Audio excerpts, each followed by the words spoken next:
అనగనగా ఒక అడవి. ఆ అడవిలో ఒక నక్క ఉండేది. అదెప్పుడు ఇతర జంతువులకు లేనిపోనివి చెప్తూ భయపెట్టేది.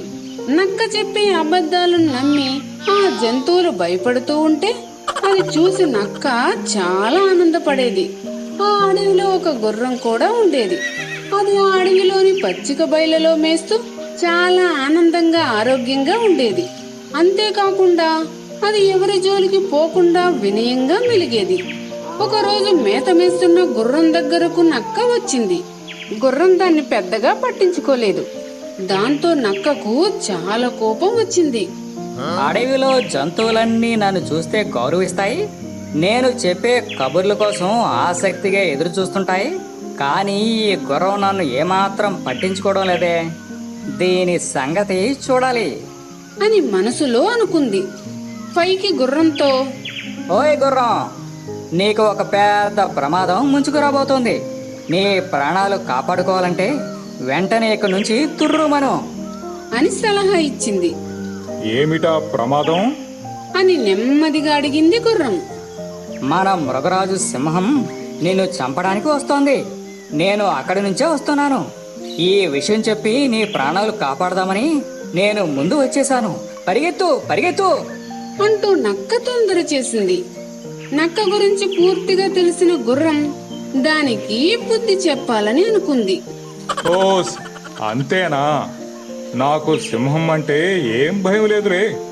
దాని గురించి నువ్వు ఆందోళన చెందాల్సిన పని లేదు అని చెప్పి, నక్కబావా, నా సంగతి అలా ఉంచుగాని ముందు నీ ప్రాణాలు రక్షించుకో అన్నది గుర్రం. నా ప్రాణాలకేమైంది అని సందేహంగా అడిగింది నక్క. మన మృగరాజు సింహానికి ఉన్న ఒకగానొక పిల్లకు జబ్బు చేసిందంట. వైద్యం కోసం ఎలుగుబంటి దగ్గరకు వెళ్తే తోక చివర తెల్ల మచ్చ ఉన్న నక్క రక్తం తాగితే జబ్బు నయమవుతుందని చెప్పిందంట. అప్పటి నుంచి సింహం నీ కోసం వెతుకుతోంది. నువ్వు కనిపిస్తే చంపేస్తుంది. వెళ్ళి దాక్కుని నీ ప్రాణాల్ని కాపాడుకో అని చెప్పింది. దాంతో భయపడిపోయిన నక్క వెంటనే అడవిలో దట్టంగా ఉన్న చెట్ల మధ్యలో దూరి ఎవరికీ కనపడకుండా నక్కుతూ ఇంటికి వెళ్ళింది. 3 రోజుల తరువాత ఒక జింక పిల్ల నక్క ఇంటికి వచ్చింది. నక్కకి కనీసం జింకను పట్టుకునే ఓపిక కూడా లేదు. తన విషయమంతా చెప్పి, ఓయ్ జింకపిల్ల, ఆ పక్కకు వెళ్ళి సింహం వస్తుందేమో కాస్త చూసి చెప్పవా? వామ్మో, అటువైపు వెళ్తే తోడేలు చంపుతుందని ఒకసారి నువ్వే చెప్పావు. నేను వెళ్ళను, నాకు భయం అన్నది జింక పిల్ల. మరొక రోజు నక్కను చూడడానికి కోతి వచ్చింది. ఓయ్ కోతి, ఈ పక్కగా సింహం వస్తుందేమో కాస్త చూడు. అమ్మా, ఇటువైపున రాక్షసుడు తిరుగుతున్నాడని నీవే చెప్పావా?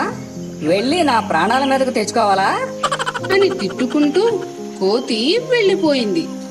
గతంలో అనవసరంగా వాటికి లేనిపోని భయాలు కల్పించినందుకు నక్క తనను తాను తిట్టుకుంది.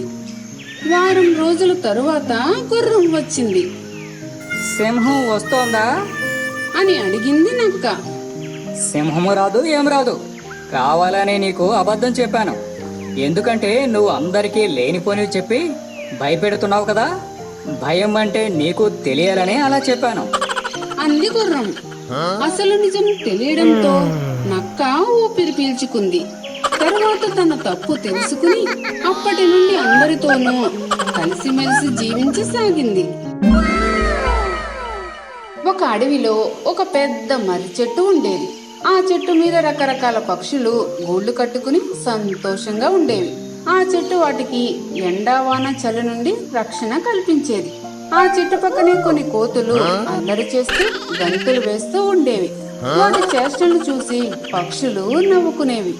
ఒక రోజు ఆకాశమంతా మబ్బులతో నిండిపోయి కోరిన వాన కురవడం మొదలయ్యింది. ఆ వర్షానికి అడవంతా తడిసిపోయింది. చెట్టు పక్కనే ఆడుకుంటున్న కొన్ని కోతులు వానలో తడిసి గజగజ వణుకుతున్నాయి. కోతులు పడుతున్న అవస్థను చూసి పక్షులు నవ్వుతూ వాటితో వెటకారంగా మాట్లాడాయి. ఓయ్ కోతులు, భలే కామెడీగా ఉన్నారు మీరు. మిమ్మల్ని చూస్తే చాలా నవ్వొస్తుంది అంటూ పడి పడి నవ్వుకున్నాయి. ఏంటి, మేం మీకు కామెడీగా కనిపిస్తున్నామా? మేం వానలో తడుస్తూ చలికి వణికిపోతుంటే మీకు నవ్వొస్తుందా? ఎందుకు? అని ప్రశ్నించాయి ఆ కోతులు. మరి లేకపోతే ఏంటి? మేము ఎంత చిన్నగా ఉన్నా మా ముక్కలతో గడ్డి చిన్న చిన్న పొలలో ఏరుకొచ్చి గూళ్ళు కట్టుకున్నాము. మీకు 2 కాళ్ళు చేతులు ఉన్నా మీరు ఇంతవరకు ఇల్లు కట్టుకోలేదు. మమ్మల్ని చూడండి, ఈ వానలో కూడా ఎంత హాయిగా ఎంత ఆనందంగా ఉన్నాము. ఏ, మీరు వేస్ట్ వేస్ట్ వేస్ట్ అంటూ ఎగతాళి చేశాయి. ఆ మాటలు వినగానే ఆ అల్లరి కోతులకు చాలా కోపం వచ్చింది. ఏంటి ఈ పిల్ల పక్షులు సైలెంట్గా ఉంటే మనకే పంచి డైలాగులు కొడుతున్నాయి? మనం ఏంటో వాటికి చూపించాల్సిందే.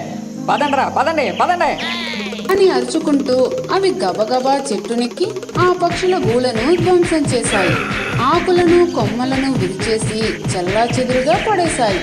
దాంతో గూళ్ళలోని గుడ్లు పగిలిపోయాయి. అదంతా చూసి పక్షుల పిల్లలు భయంతో ఏడుపునందుకున్నాయి. ఆ కోతులంతా నాశనం చేసి వెళ్తూ వెళ్తూ, ఇది మా పవర్ అంటే.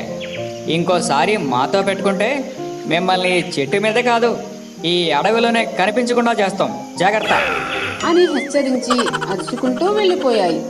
కొమ్మలన్నీ విరిగి ధ్వంసమైన చెట్టు, చెల్లాచెదురైన గూళ్ళు, పగిలిపోయిన గుడ్లను చూసి పక్షులన్నీ కన్నీళ్లు పెట్టుకున్నాయి. అయ్యో, అనవసరంగా మూర్ఖపు కోతులతో పెట్టుకుని చాలా పెద్ద కష్టం కొని తెచ్చుకున్నామే అని పశ్చాత్తాపడ్డాయి. ఈ కథలో నీతేమిటంటే, మనకు సంబంధం లేని విషయాలలో అనవసరంగా తలదూర్చకపోవడమే ఉత్తమం. ఒకసారి ఒక జాలరి గాలం తీసుకుని అడవిలో ఉన్న చెరువు వద్దకు వచ్చాడు. చెరువులో గాలం వేసి ఎదురు చూడసాగాడు. ఎంతసేపు గడిచినా ఒక్క చేప కూడా పడలేదు. ఈ ఆల బేత్త నడుస్తున్నట్టుంది. ఎంతసేపు చూసినా ఒక్క చేప చెక్కలేదు. ఇప్పుడు వెళ్ళిపోయి రేపు వస్తే మంచిది అనుకుని బయలుదేరబోతూ ఏదో గుర్తొచ్చినట్టు, అమ్మో, చేపను పట్టుకెళ్ళకపోతే రోజంతా పస్తులు ఉండాలి. మళ్ళీ ఒకసారి ట్రై చేస్తాను అనుకుని మరొక్కసారి గాలం వేశాడు. కొంతసేపటికి ఒక చిన్న చేప గాలానికి చిక్కుకుంది. అరే పిల్ల చేప, ఎంతసేపు ఎదురు చూసినందుకు ఆ దొరికేదేదో కాత పెద్ద చేపైనా దొరకలేదు. మరి ఇలాంటి పిల్ల చేప దొరికింది. ఏదోలే, గుడ్డి కన్నా మెల్లనయ్య అన్నట్టు ఈ చేపనే పట్టుకెళ్ళి ఎప్పుడో చేస్తే సరిపెట్టేసుకుంటాను అని దానిని తీసుకునే ప్రయత్నం చేశాడు. ఇంతలో ఆ చిన్న చేప, ఓ జాలరి, నా మాట విను. అని అన్నది. ఏంటి ఇనేది? నేను నిడిచేసేమంటా అంతేనా? అని వెటకారంగా అన్నాడా జాలరి. అది కాదు, నా ప్రాణ స్నేహితులు కొందరు ఈ చెరువు అడుగు బాగానే ఉన్నారు. ఉన్నట్టుండి వారికి నేను కనిపించకపోతే కంగారు పడతారు, బెంగ పెట్టుకుంటారు. నేను వాళ్ళ దగ్గరకు వెళ్ళి జరిగిన విషయం చెప్పి వాళ్ళతో కొంత సమయం గడిపి వెంటనే వచ్చేస్తాను. ఆ తర్వాత నన్ను నీ వెంట తీసుకుని వెళ్ళిపోదువు గాని అని బ్రతిమాలిందా చేప. ఓసో, తప్పించుకుపోవడానికి భలే సెంటిమెంట్ గా చెప్పావే. నేను నీ మాటలో నమ్మనగాక నమ్మనా, నిన్ను వదిలేదే లేదు అని దానిని తీసుకోబోయాడు. అయినా ఆ చిన్న చేప అతడిని చాలా బ్రతిమాలింది. కాళ్ళ వేళ్ళ పడింది. వైపు దాన్ని చూస్తే జాలేస్తుంది, మరోవైపు ఏమో నమ్మబుద్ధి కావట్లేదు. ఏటి చేయాలో నాకైతే అర్థమైతే లేదు. సరే, పోతే పోయింది, పిలిచాపే కదా అని మనసులో అనుకుని, సరే వెళ్ళేసి తొందరగా వచ్చాయి, ఇచ్చిన మాట మాత్రం తప్పక అని ఆ జాలరి చేపను విడిచిపెట్టాడు. అంతే, ఆ చిన్న చేప ఆనందంతో వేగంగా చెరువు అడుగు భాగానికి వెళ్ళిపోయింది. అక్కడ తన మిత్రులను కలుసుకుంది. కొంత సమయం వారితో సరదాగా గడిపింది. తరువాత నెమ్మదిగా జరిగిన విషయమంతా చెప్పింది. అదంతా విని దాని మిత్రులు కన్నీళ్లు పెట్టుకున్నాయి. తిరిగి వెళ్ళవద్దంటూ ప్రాధేయపడ్డాయి. ఇచ్చిన మాట తప్పితే మనం బ్రతికి ఉన్నా చనిపోయినట్టే లెక్క. ఆ జాలరి నా కోసం ఎదురు చూస్తూ ఉంటాడు.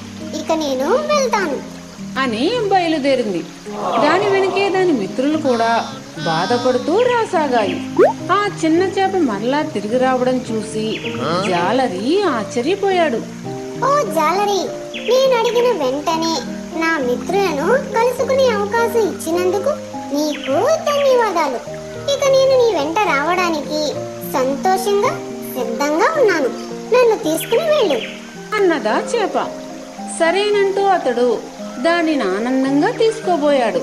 ఇంతలో మరో పెద్ద చేప ముందుకు వచ్చి, ఓ జాలరి, నేను దానికంటే పెద్దదాన్ని. నీకు కడుపు నిండా ఆహారంగా నేను సరిపోతాను. నన్ను తీసుకుని పో. నా మిత్రురాలిని విడిచిపెట్టు అని బ్రతిమాలింది. మరింత పెద్ద చేపని చూసి జాలరికి భలే ఆనందం వేసింది. ఆ వెంటనే చాలా పెద్ద చేప ముందుకు వచ్చి, ఓ జాలరి, నన్ను తీసుకుని పో. నేను నీకు వారానికి సరిపడా ఆహారంగా సరిపోతాను. నా స్నేహితురాలిని విడిచిపెట్టు అని వేడుకుంది. అంత పెద్ద చేపను చూసి సంతోషం పట్టలేక జాలరి ఎగిరి గంతేశాడు. ఆ చెరువులో ఉన్న చేపలన్నీ అలా ఒకదాని తర్వాత మరొకటి ముందుకు వచ్చి తమ మిత్రుణ్ణి విడిచిపెట్టమని, తమను తీసుకువెళ్ళమని కోరడంతో జాలరి ఆలోచనలో పడ్డాడు. స్నేహితులంటే వీళ్ళ కదా అని అనుకున్నాడు. ఆ చేపలను చూసిన జాలరికి చాలా ముచ్చట వేసింది. చేపలారా, మీది చాలా గొప్ప స్నేహం. మీలాంటి స్నేహితుల్ని విడదీయాలనుకోవడం మహాపాపం. నేను ఈరోజు పస్తులున్నా పర్వాలేదు కానీ మిమ్మల్ని అందరూ విడిచిపెట్టేస్తున్నాను. నేను ఇక ఎప్పుడు ఈ చెరువు దగ్గరికి రాను. అందరూ హాయిగా జీవించండి అని చెప్పి అక్కడి నుండి వెళ్ళిపోయాడు. దాంతో ఆ చేపలన్నీ ఆనందంగా ఎగురుతూ కేరింతలు కొట్టసాగాయి. ఫ్రెండ్స్, ఈ వీడియో మీకు నచ్చినట్లయితే లైక్ చేయండి, మీ ఫ్రెండ్స్ కు షేర్ చేయండి, తప్పనిసరిగా కామెంట్ చేయండి. అలాగే మా ఛానల్ సబ్స్క్రైబ్ చేసుకుని మాకు సపోర్ట్ చేయండి.